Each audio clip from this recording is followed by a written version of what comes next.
Hello, Jake Light here, gaming lawyer at your service. Today it's a special day because I'm joined by my fiance and soon to be wife, Irene. Say hi, Irene. Hello, everybody. My name is Irene. Is this a test or we started already? Yeah. Yes, we have started already. Oh no. Okay. So Yes. to explain simply, is that she saw my let's play videos and thought it was fun, so she wanted to try and play in an episode, I guess, to Yes. do the voiceovers. I'm here to crush the episode, but just one time, so you let me crush for one time. Okay, sure. So without further ado, let me explain a bit. Right now, we explain to Irene. Sorry. Okay. Right now, we are in a witness testimony. Okay. There are 3 witnesses for some reason, and we need to interrogate them, Okay. or in other words, cross-examine them. I will be all the witnesses. Sure. Yes. you can be all the witnesses, and everyone else will be me, I guess. Wait, how many characters are There there? is a lot of characters. I want to be more character. then you let me. How do you want to decide to do this? But all the witnesses is gonna talk a lot more, right? Not necessary. Why you do this to me? Okay, I will be the 3 witnesses. Then you can be everyone else. Okay, sure. So, this is the first witness. Okay, what if I don't know who is the witness? Then I accidentally speak in. No, another- if someone is speaking, they'll just show the character on screen. Oh, okay. Yeah. Okay. So, this is the. I've actually went through their statements. So right now, I need to get more information from them. So, to do that, I have to press. Basically, literally press like this. So, I'll be doing all the characters other than the witnesses. So, this would be me. Okay. Sure, that's Okay. you, obviously, in real Yes. life. All right. Yes, I think it was sometime after 10, wasn't it? Oh yes, sir. That's right, sir. Yes, it was so cold. It was so freezing, in fact. And you had 4 passengers on board at the time, is that correct? Yes, that's right, sir. Not all traveling in the same parts of the bus, of course, though. No. And there were no other passengers when the incident took place. No one alighted, for example. You're quite right with that, sir. No other passengers like that. No, none. So nobody fled the scene of the crime then. I have to say, the boss insists on it running. He does every evening, and that last bus of the day. I died. But I do wonder sometimes if it's altogether worthwhile. Yes, so sorry to say. What do you mean by that? Well, with it being so cold and everything, and only making 20 pence on the run, you see, I'm poor. Yes, I spent that much at the pub on the way home, just trying to warm up again. Just for the beer? Apparently. Okay, so I'm gonna press this as well. Okay. And you saw them through the skylight in the roof of the carriage. This is witness as well. Oh, okay. That's right. When you sit up on the top deck, the window's right there at your feet. This is the evidence in the court. Oh. There was a lamp on inside, so I had a pretty good view. The two of them were wearing hats and I couldn't exactly make out their faces. But there's not a shred of doubt in my mind that it was Mr. McGilded. How can you be so sure? Well, how can I put it politely? McGilded is a gentleman of a rather small stature. I couldn't have mistaken him for anyone else. Let's not forget that when the vehicle came to a halt, the only people inside the enclosed cabin were the deceased Mr. Mason and Mr. McGilded. There is no room for doubt here. Ugh, I really wish there was. But that picture was suspicious, but okay. Then, out of the blue, the accused just reached over and plunged a knife right into his gut. That's precious. You actually saw the exact moment it happened. Didn't I already testify to that? Or a fair dinkum, what's that mean? I don't know. Hardworking city bankers not considered trustworthy these days? Bankers? No, not really. Maybe Tinker means some citizen or something. I'm not sure. Oh no, I didn't mean that. This is no good. I've really got his back up. Perhaps you could just tell us what you saw in a little more detail. My lord, if you'll forgive the interruption. Ah, juror number 2. Go on. Mr. McGilded is a pillar of society and a gentleman, and a gentleman's word should be sacrosanct. Okay. However, those of us in service know we must accept hard truths. Wait, what a dispose of the rubbish.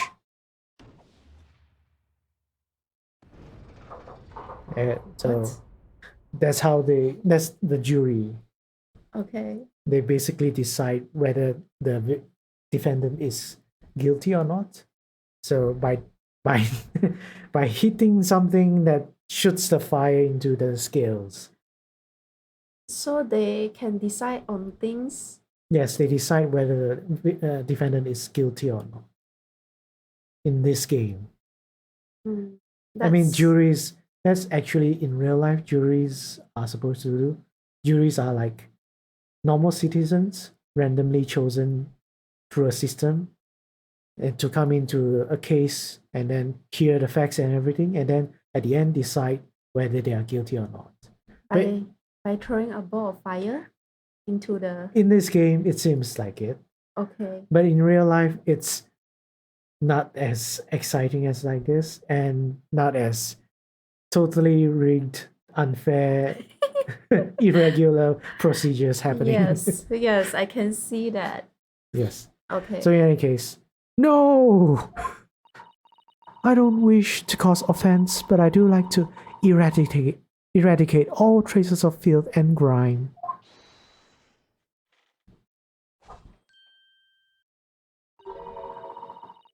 How do I do this voice? I do it. You do it? Okay.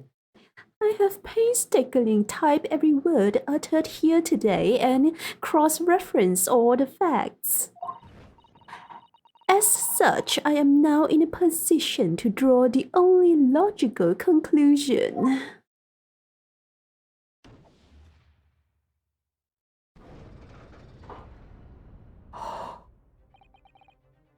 Not again. That's 4 out of 6 jury members who proposed a guilty verdict. There are only 2 left. We've had it. Every time I press these witnesses for more information, I just make the situation worse.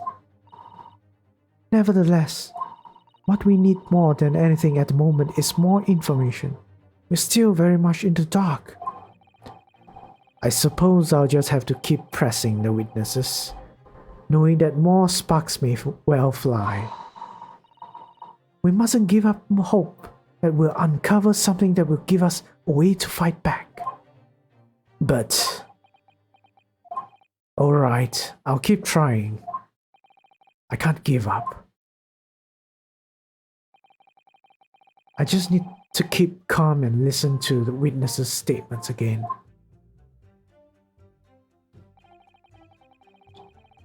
I think this is the final one I have to press. So That's right. He stabbed him. I screamed, I did. Couldn't help it.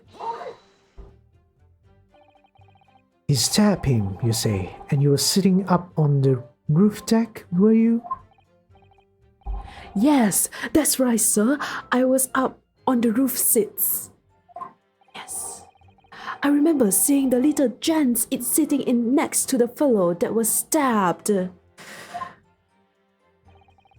I've been thinking about a new hat design, you see, so I was just gazing absent-mindedly around.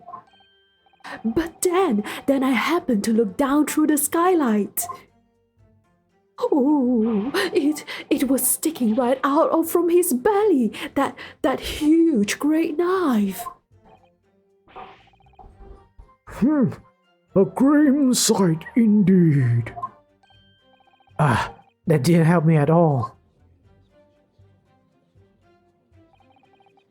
The jury looked like they are even more convinced my client did it than they were before.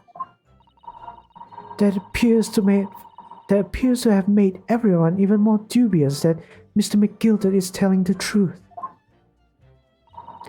If only we had some evidence to counter their suspicions. Mr. Verst. Oh, yes, sir. Is this the knife you saw? Oh, good grief, yes, that's it, the very one, sir. Is that? Yes, Counsel. This is the blade that was driven into the victim's belly like a stick through the heart. That is a blade of considerable size, Counsel. It is, and furthermore, the scabbard is emblazoned prominently with a certain initial. The letter M, which seems oddly familiar. Please no. M for Magnus, perhaps, or McGilded, possibly. Take your pick. It seems this particular big name in London made a magnificent mistake. I'm so good with puns. But there are M's everywhere. Like in Mason. This blade is far too extravagant for a poor brickmaker to have owned. No, this weapon of murder almost certainly belongs to the accused.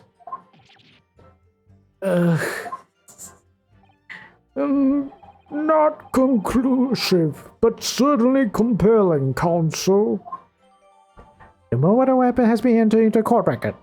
A largish knife that was found lodged in the victim's abdomen. Its quality and fancy ornamentation suggests it might be quite valuable.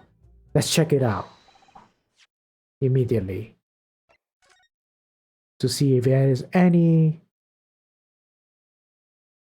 stuff that is out of the ordinary, I guess.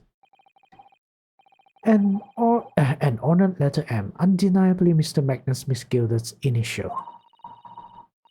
And it's beautifully gilded too. It must be very valuable, I should think. Ah, what is it?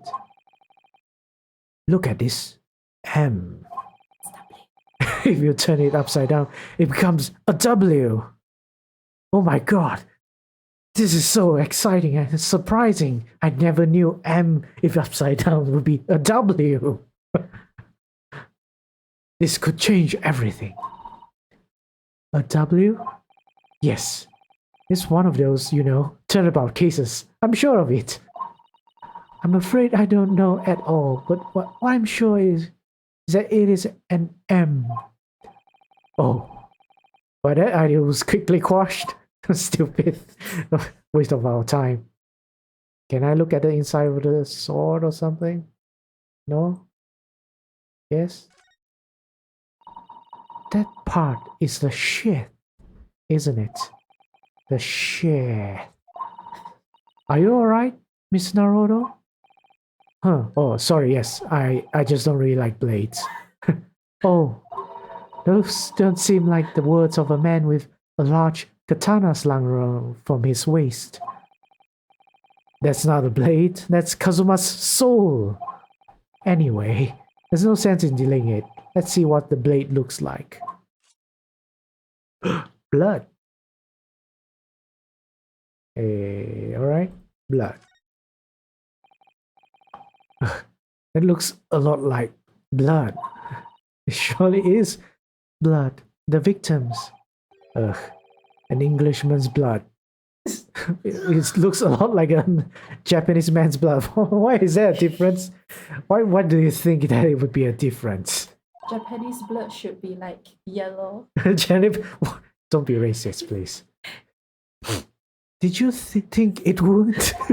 Sorry, it's just that we've only just arrived here in Great Britain. Is Great Britain some sort of different planet or something? I'm finding it a little hard to adjust. Yes, I do understand. I don't. I don't understand as well. Anything else or can't find any other place. Okay. I guess this is it? Okay, no. Okay, no. Nothing seems to be out of place, and we just move on. You want to do these guys or? No. My lord, I wish to speak. Yes, juror number 5. Do I take it that you too? As the master of the London Guild of Coachmen, the idea of a murder being committed in one of the city's carriages is utterly abhorrent to me.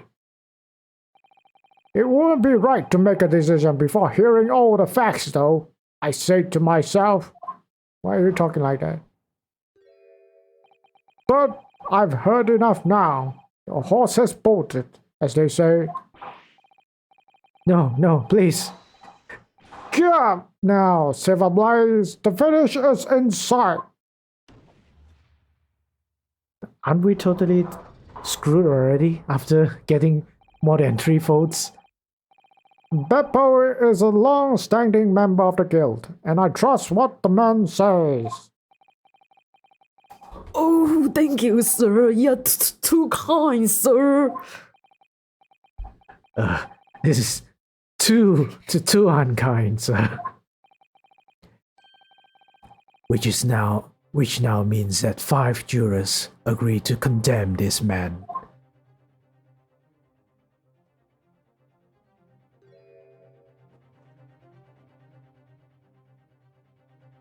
So fancy. Madam Juror number 6. Yes, dear. What can I do for you? You have heard the testimonies of the witnesses in the stand. Oh, yes, I certainly have. Still got my hearing, you know. Then, pray tell, why are you yet to pronounce your leaning? Well, dear, the thing is, I'm a creature of habit, me. I always go to the park at around this time of day and sit on a nice bench and get on with my knitting. Yes, I keep knitting. There's There's a lovely little park just near where I live. McGilder Park, it's called. The gentleman donated it to the city, you know, to put a smile on Londoners' faces, he say. That's me. I can't imagine such a fine young gentleman would have in him to take another man's life. He's always really wonderful taste for the city. That's right. A man like that wouldn't stab at someone, surely. Manny, maybe you could go to McGilder Public Library and borrow some Bob books? How many Londoners live with their heads in the clouds? Do you people not know? What kind of a man Magnus McGilder really is? What kind of man is he? The philanthropist Magnus McGilder has enough wealth to purchase the entire city he claims to value so highly. But where did all that wealth come from? Your client is a Shylock, sir, and one with the very darkest of souls. What? Nani? Storm the crowds! McGilder lends money at extortionate rates of interest so his victims have no hope of repaying him. When they default, he takes possession of everything they own. He is a vulture that preys on the weak. I've never heard any mention of that before. My eye. Your faculties haven't deserted you, I'm sure, madam. So has this thought not crossed your mind? Would a man wealthy enough to buy London in its entirety not have a carriage of his own? What possible reason could this man have had to make use of a public omnibus service? Keep knitting. You're not saying that. The victim, a poor brickmaker, had next to nothing to his name, save considerable financial liability. It will come as no surprise that his creditor was the accused, Magnus McGilder. But let it also be known that the very day Mr. Mason was killed was the final repayment date for his debts. Good gracious! The brickmaker was destitute. He had lost his house. He had not a shilling with which to repay his debts. And in the end, this pitiful soul had the very last thing he owned taken from him, his life. By the merciless philanthropist pretender, Magnus McGilder. I don't believe it. If I might add something briefly, Miss Susato, you claim that the victim had been lent money by Mr. McGilder. But where is the evidence to support your claim?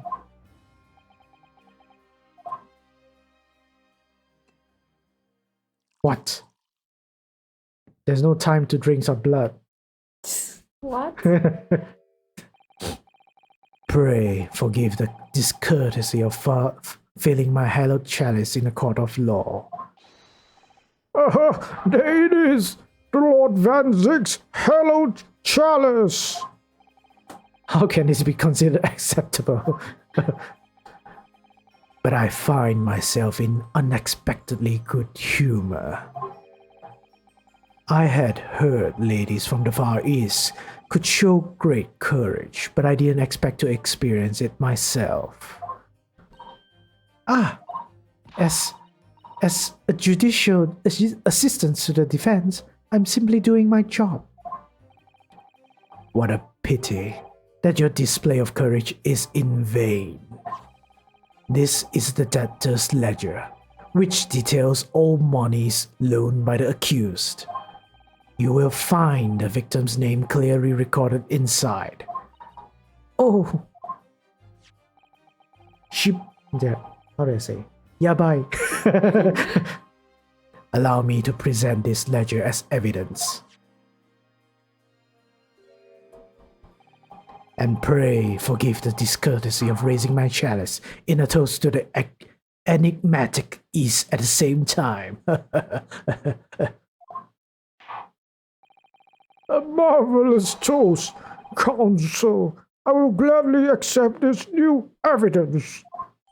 The debtor's ledger has been entered into the court record. A catalog of people who had borrowed money from the defendant at a high rate of interest includes the victim who owned 20 guineas. No, guineas, I think it's gold coins or something. 20 gold coins. Only 20. Ah, yes, 20 guineas. The victim owed a considerable sum. Let's look at the ledger. Look at it. This portfolio must contain all sorts of secrets of London's gentry. Gentry. Oh dear, do you really think we ought to look inside?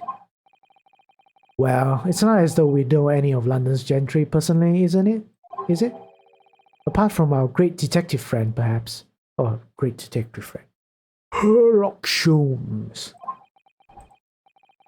Actually, I wonder. I assure you will not find Mr. Sholmes' name inside. Well, let's see what we find. Ka-chunk.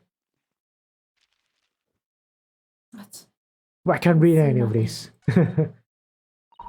Gosh, it's crammed full of gentlemen's names, isn't it? Well, I suppose they are probably not all gentlemen at all, are they? After all, not everyone in this country is well off.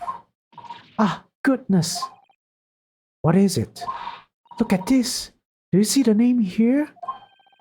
Bruce Fairplay. Should that mean something to me? It does sound strangely familiar, actually. It's one of the witnesses. Bruce Fairplay, the witness testifying at this very moment. Oh yes, of course, the banker. Why is his name in here? Ah, he borrowed 20 guineas, did he? And look, the repayment date is fast approaching. It's possible that this is just a coincidence, of course, but this could be very useful information. Okay, details of the debtor's ledger have been updated into the court record. I guess that's it. Okay, that's it. The entire scribble is only just that. Okay, let's go. And the accused made quite certain he had ample recompense. ... Well, it would seem I've had the wool pulled over my eyes. Knitting. Regrettably, madam, that is the modus operandi of the accused. And it's such a pretty little park too. Knitting. What a scoundrel. Scoundrel. Scoundrel. Still, I'm happy. Maybe it's all for the best. Ah, wait a minute. Let's think about this. I don't stand for nonsense. With a smiley face. Okay, so what's the point of jurors? It's useless. It's no. What's the point of a jury? It's like, what's the purpose of a trial if you're gonna just end it without doing everything? That was it. The last juror's decision.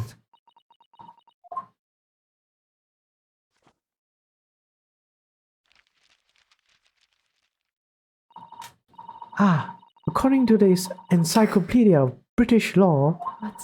when all members of the jury have concluded that the defendant is guilty, court proceedings are suspended and the presiding judge will deliver the final verdict and sentence. That's what it says here. Ah, the final verdict is over then. Oh. There's a footnote though. A footnote? However, the defense... All 6 members of the jury are now in agreement in this case.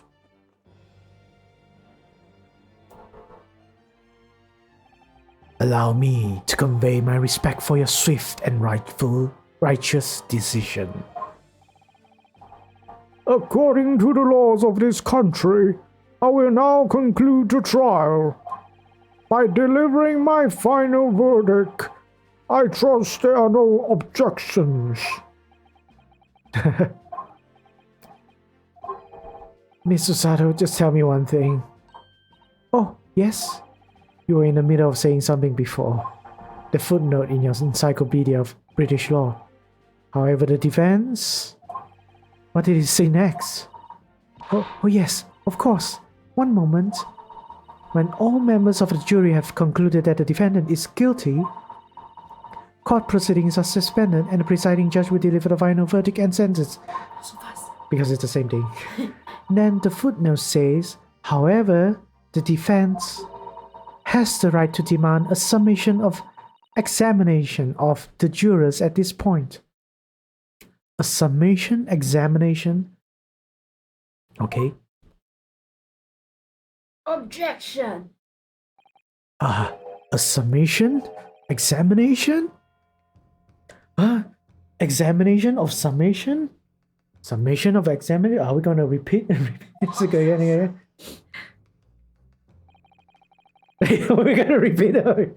A summation examination?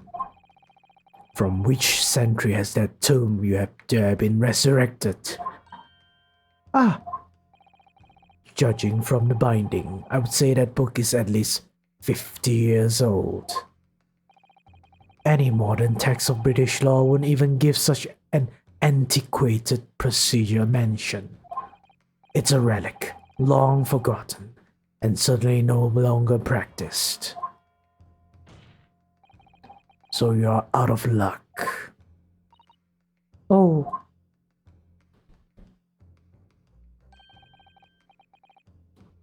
What even is it, Mr. Sato? This is so-called summation examination. Oh, one moment and I'll read about it. You would demand the right to a procedure before even understand what it entails. Typical Nipponese. Alright, Mr. Naruto, I think I understand. It seems that under this procedure, we will be able to appeal to the members of the jury. To do what exactly? Appeal to them to change their leaning and reverse their decisions. And it says here that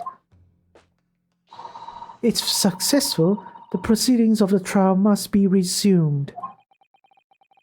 Make them reverse their decisions. Yes, in times gone by, barristers would use a summation examination to attempt to influence the jury's decision. But that procedure became nothing of a formality with no practical benefit, really, so it rather fell out of use. I wonder why. Because it was devoid of purpose. Changing just one member of the jury's mind would be hard enough, let alone several. No self-respecting defense barrister would even assert his right to try this in this day and age. Still, I don't see any mention of the procedure actually being formally revoked. What are you suggesting? I'm suggesting that although it may be antiquated and largely forgotten, it isn't yet extinct. What do you think, Mr. Naruhodo? I'll take any scrap. A summation examination. Our last possible option. Do we assert our right to carry out or admit defeat? And with that, I think we're out of time. But I didn't say about this. You didn't say enough. You want to do another one? No. No. No. So I guess this is the end. This is the end. So thank you, Irene, So fast. for joining me in this episode. Okay. I hope it was fun. It was fun and I learned a lot of bullshit things. but- Bullshit things. Yes, so hope anyone that is watching this enjoy it, and we'll see your next episode. We'll find out if we are going to assert our right or just forget about it. So, you want to say it? You want to say that? No. No. So, take care. Be hopeful, but stay critical. Or the other way around. Yes, she knows. Bye-bye. Want to say bye? No. Okay. Bye-bye, bye-bye.